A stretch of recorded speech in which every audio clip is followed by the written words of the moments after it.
A lot of people wondering what's going on with this election. What do you believe? Who's going to win? Who did win? Is it an election that we can trust? So I decided to simplify this whole thing in a little analogy that you came up with, I guess you could say.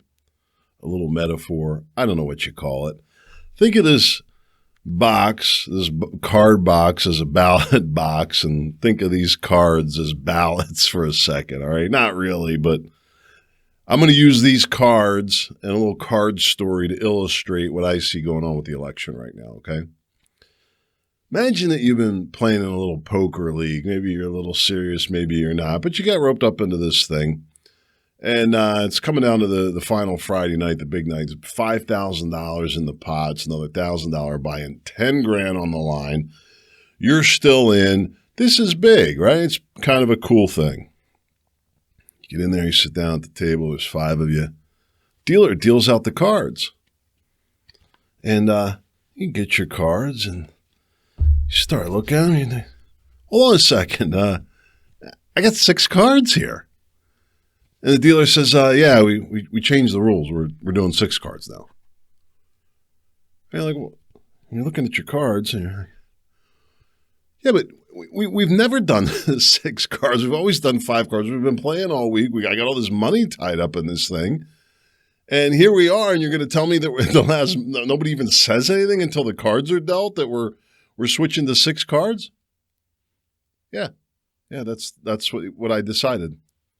Because of COVID and an emergency order. I'm the governor, and that's what I did. Yeah, but and you're looking at your cards, and you're like, well, I got a full house here, right? Just like Trump thinks he's got a pretty good hand. So here you got Democrats, at least in Pennsylvania and other states, where the governors are just changing the rules. Just changing the rules on their own. Just like you walk into a card game. What do you mean? What do you mean we're playing 6-card poker? What is that? So you're there. You're looking at your hand, you think, I got a full house. It's like Trump's thinking, I think we got the votes. Even if they start playing games, I don't think they're going to do enough to be able to beat us. So you're in, here you are, right? Next thing you know, look at the dealer, throws his cards down, grabs the pot, and says, I won, straight flush. And you're like, what? He's like, yeah. Royal flush, ace high. You're like, can I see it? What do you mean, can you see it? What are you alleging me of stealing the card game? No, it's just that we've always allowed each other to see the winning hand.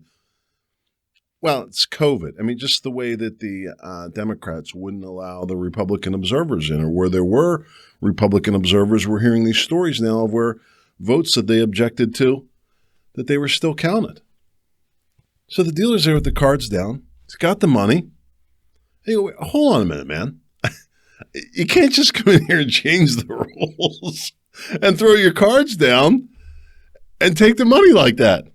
Dealer grabs everybody's cards. He puts them on top of his. He shuffles them up. And he says, here. Remember I said these are the ballots. The dealer says, here's all the cards. You go ahead and count them, and you prove that I cheated. Prove beyond a shadow of a doubt that I cheated enough to change the outcome of the game. Otherwise, I won. It's ridiculous. It's as ridiculous as what we see going on. And the bigger story in the whole thing, why won't the media speak about it? Nothing. Censoring the president. Why the cover-up? Biggest cover-up possibly in the history of the world. Nobody seems to be paying attention. We'll see what happens. Warning. This podcast includes unapologetic logic and reason and may not be suitable for all audiences. In a world full of nonsense, he's been called the voice of uncommon common sense. He sees the abnormal that many find normal. Author and award-winning speaker, he is Chris